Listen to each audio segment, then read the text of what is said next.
വനയാത്രകൾക്കായി തയ്യാറെടുക്കുന്നവരോട് ഒരപേക്ഷയുണ്ട്. നിങ്ങൾ കാട്ടിൽ പോകുമ്പോൾ ഏതെങ്കിലും ഒരു മൃഗത്തിനെ മാത്രം കാണണം എന്ന ലക്ഷ്യം മനസ്സിൽ വയ്ക്കരുത്.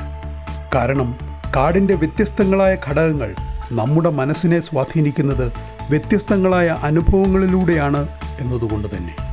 ഉദാഹരണത്തിന് പുള്ളിപ്പുലി പോലെയുള്ള മൃഗങ്ങൾ അവയുടെ രഹസ്യാത്മകത കൊണ്ടും കടുവ അതിൻ്റെ തനതായ പ്രൗഢി കൊണ്ടുമാണ് അറിഞ്ഞും അറിയാതെയും നമ്മുടെ മനസ്സുകളിൽ ഇടം നേടുന്നതെങ്കിൽ പക്ഷികൾ പ്രാഥമികമായി നമ്മുടെ ശ്രദ്ധ പിടിച്ചു പറ്റുന്നത് അവയുടെ ചലനങ്ങൾ കൊണ്ടും പുറപ്പെടുവിക്കുന്ന ശബ്ദ വൈവിധ്യങ്ങൾ കൊണ്ടുമാണ്.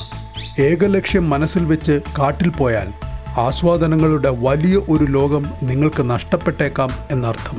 സമഗ്രമായ പ്രകൃതി ആസ്വാദനത്തിൻ്റെ അത്തരം കാഴ്ചകളിലേക്കാണ് ഈ എപ്പിസോഡ് നിങ്ങളെ നയിക്കുന്നത്.